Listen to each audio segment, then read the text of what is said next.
César Ramírez, quien les habla. Yo no soy muy dado de hacer flujogramas en internet.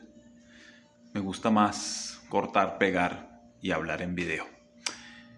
El siguiente es una pequeña explicación del flujograma del procedimiento del contencioso administrativo según la ley 1437 del 2001. ¿Qué quiere decir el procedimiento contencioso administrativo? Pues es el procedimiento que se encarga de los problemas jurídicos que tienen que ver con el Estado y todos los temas administrativos del Estado. Este flujograma va a tratar de explicar de alguna manera cuál es el proceso administrativo frente a las demandas, cuáles son los tiempos, las partes y las actuaciones. Cuando se va a iniciar un procedimiento administrativo dentro de lo contencioso, lo primero que hay que tener en cuenta es la capacidad para ser parte. ¿Qué significa eso? Es quiénes pueden ser partes o quiénes son las partes dentro del proceso del contencioso. Primero que todas las entidades públicas, las privadas que desempeñen funciones públicas, o sea, pronto empresas que presten servicios públicos y demás sujetos de derechos, quienes podrán ser demandantes o demandados. Esto es claro señalar que este proceso solamente entiende y atiende situaciones que tengan que ver con el Estado y con la administración pública. Luego, pues sigue quienes tienen derecho a la postulación, o sea, quienes pueden estar dentro del proceso. En ese sentido, por lo general, este proceso hay que otorgar un poder a un abogado para que sean ellos los que tengan el derecho a postulación. Es cierto, la ley declara algunas excepciones, pero por lo general el derecho a postulación recae sobre los abogados.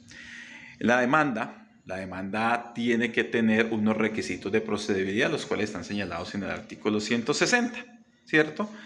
Que se identifiquen las partes, el tema de la competencia, el tema de la cuantía, el demandante, el demandado, que se identifiquen los fundamentos de derecho, los hechos jurídicos que determinen la vulneración del bien jurídico tutelable por parte de la administración por acción u omisión.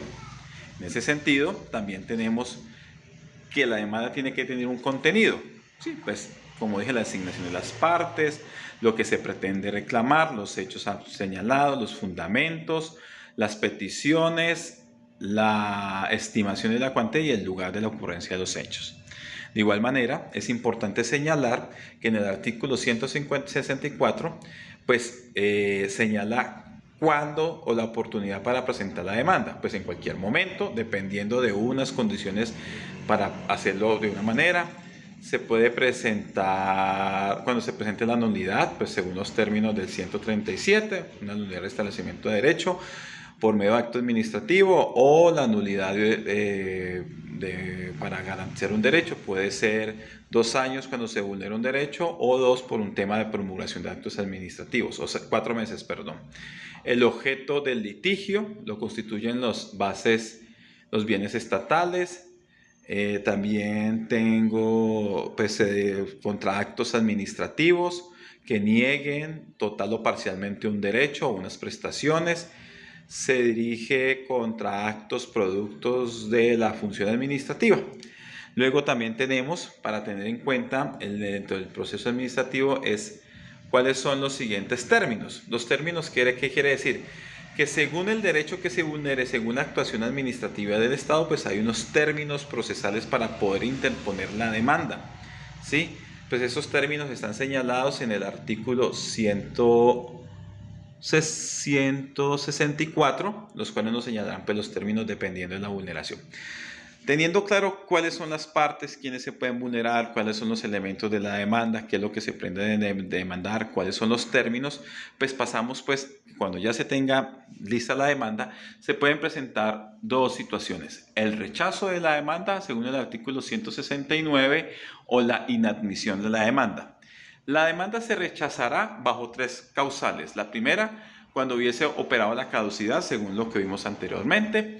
Cuando habiendo sido inadmitida no se hubiese corregido la demanda. Cuando a uno le inadmiten una demanda, pues tiene que corregirla, y si uno no la corrige, pues la demanda se rechaza. Cuando el asunto no sea susceptible de control judicial. La inadmisión es una actuación menos drástica que el rechazo, y esta señala, según el artículo 170, que se inadmitirá según la demanda carezca de los requisitos señalados en la ley por un auto susceptible de reposición en el que se expondrán sus defectos. ¿Qué quiere decir esto? Cuando se inadmite la demanda, pues ese hecho, esa actuación jurídica se hace por medio del auto y pues tiene una oportunidad que es la reposición, que pues permite al demandante pues presentar sus objeciones frente a las actuaciones que hay que corregir, y eso tiene un plazo de 10 días. Si no lo hiciere, pues la demanda será rechazada. Cuando se solucionan los elementos señalados por el tribunal para que se inadmita la demanda, pues sigue la admisión de la demanda. El juez pues admitirá la demanda, se reunirán los requisitos legales, se dirá el trámite que le corresponda, aunque la demanda haya indicado una vía procesal inadecuada. ¿Qué significa esto? Puede ser que se radique una demanda y el juez está en el deber de darle el procedimiento o el proceso para darle la continuidad. Hay que notificar a las partes de la admisión de la demanda, que se notifique personalmente el Ministerio Público, o sea, la Procuraduría, que se notifique personalmente a las sujetas que según la demanda o las actuaciones acusadas tengan interés, que el demandante deposite en el término del efecto, se le señale la suma de los reglamentos se establezcan para pagar los gastos, que cuando se demande la nulidad de un acto administrativo en que pueda estar interesada la comunidad, se informe a esta existencia del proceso. Es decir, cuando se emite la demanda hay que cumplir unas actuaciones procesales que prácticamente son de notificación para las partes interesadas. En ese sentido, cuando ya está la demanda admitida, pues hay un paso que le permite al abogado demandante pues generar una actuación que reforma la demanda. ¿Eso qué significa? Se podrá adicionar, aclarar o modificar por una sola vez conforme a unas reglas. Puede ser que en el proceso de la demanda la parte demandante quiera corregir, modificar o aclarar algunas cosas. Se podrá hacer una vez bajo unas reglas. Uno, la reforma podrá proponerse hasta el vencimiento de los 10 días del traslado de la demanda para la admisión, o sea, dentro de los 10 días. La reforma de la demanda podrá referirse a las partes, las pretensiones, los hechos. No podrá sustituirse la totalidad de las personas demandantes y la reforma podrá integrarse en un solo documento con una demanda inicial. Igualmente, el juez podrá disponer para que el demandante la reintegre en un solo documento.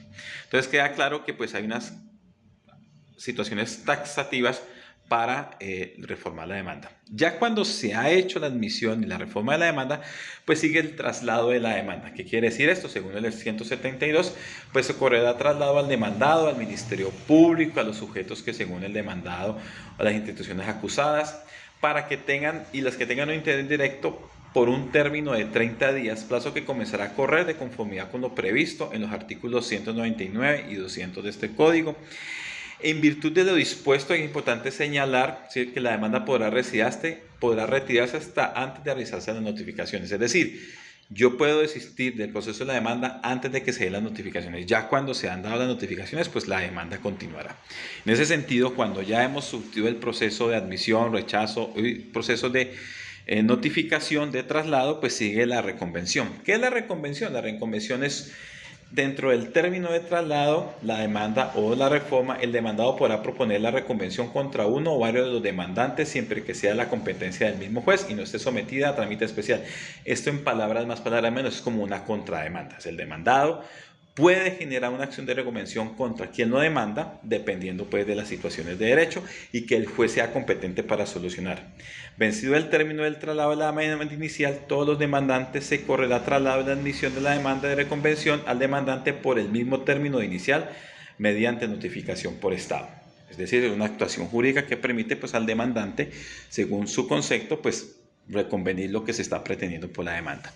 En la contestación de la demanda es importante señalar, según el artículo 175, que se tiene que estar dentro del término del traslado de demanda, la facultad de contestar la demanda, el nombre del demandado, tienes unos elementos para cumplir, el pronunciamiento sobre las pretensiones, las excepciones, la relación de prueba, los dictámenes periciales, los fundamentos fácticos y de derecho y el lugar donde el demandado, su representante o apoderado recibirán las notificaciones. Es importante señalar que la contestación tiene que tener esos elementos y la contestación se tiene que basar solamente en lo que señala la demanda. En ese sentido, cuando ya se ha surtido la segunda parte del proceso, que es la demanda, la admisión y las notificaciones, el juez puede Ya vamos al tema de las audiencias, ¿cierto? El juez, cuando se trata de temas de derecho puro, el juez podrá dictar una sentencia en la audiencia inicial. Es importante señalar que antes de las audiencias, pues la parte demandada, ¿cierto? Según el artículo 176, el allanamiento, cuando la pretensión comprenda aspectos que por naturaleza son conciliables, por allanarse la demanda, la nación requerirá autorización del gobierno nacional y las demás entidades públicas requerirán preautorización. Es decir, que según la demanda y comprenda aspectos de naturaleza conciliables, pues el demandado, o sea, el Estado, podrá allanarse a esta demanda y pues, de alguna manera podrá avanzar el proceso administrativo, facilitando el acceso a la justicia, eso sí, con previa autorización. Cuando ya se ha surtido este segundo proceso, pues vamos a la parte 3 del proceso administrativo, que es la audiencia inicial, según el 180. Pues en esta audiencia inicial, pues las siguientes tiene unos actos procesales, que son el saneamiento. Eso significa que el juez lo que hace es mirar hacia atrás todo lo que he explicado y determinar que todo lo que se ha tratado dentro de la demanda pues se pueda cumplir de buena manera, ¿cierto? La decisión de las excepciones previas, si hay excepciones de mérito, si hay excepciones de fondo. Se requiere la práctica de pruebas, se suspende la audiencia para hacer prácticas de pruebas. Si alguna de ellas prospera, el juez ponente da por terminado el proceso. El auto que decide sobre las excepciones sea susceptible de recurso de apelación. Fijación del litigio. En la audiencia inicial hay que fijar el litigio jurídico, o sea, la nuez del problema jurídico, las medidas cautelares, si se pretenden tomar medidas cautelares, y el decreto de pruebas. Esta audiencia inicial pues es como la primera parte del proceso final para tomar una decisión, y en donde se sanean las circunstancias que puedan de alguna manera invalidar la decisión del juez. Luego, pues en el artículo 182, ¿cierto? El juez en esta audiencia pues deberá realizarse ante el juez, sala o sección, en la fecha y hora señalados. Se oirán a los alegatos, el demandante, luego los terceros, la parte activa, luego el demandado y finalmente los terceros según la parte pasiva, hasta por 20 minutos. El juez podrá interrogar a los intervinientes. Esa es la de juzgamiento y alegaciones. Inmediatamente el juez, debe ser posible, informará el sentido de la sentencia. Cuando no fuere posible indicar el sentido de la sentencia, la proferirá por escrito por 30 días. ¿Qué significa esto? Que la sentencia puede darse en estrado, o si no, pues 30 días después. Luego de eso, pues es importante tener en cuenta que la sentencia tiene que ser motivada. En ella se hará un breve resumen de la denuncia y la contestación y el análisis. Se decidirá sobre las excepciones propuestas y sobre cualquier otra que el fallador encuentre probada, el silencio del interior.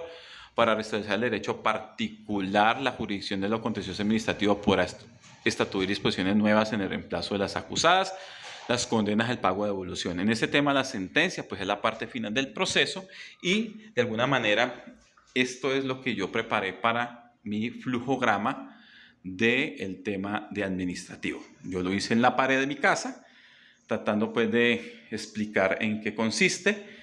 Como dije al principio, no me gusta hacer cosas en computador, sino que me gusta hacer así, y así creo que aprendo más. Muchas gracias, buena tarde.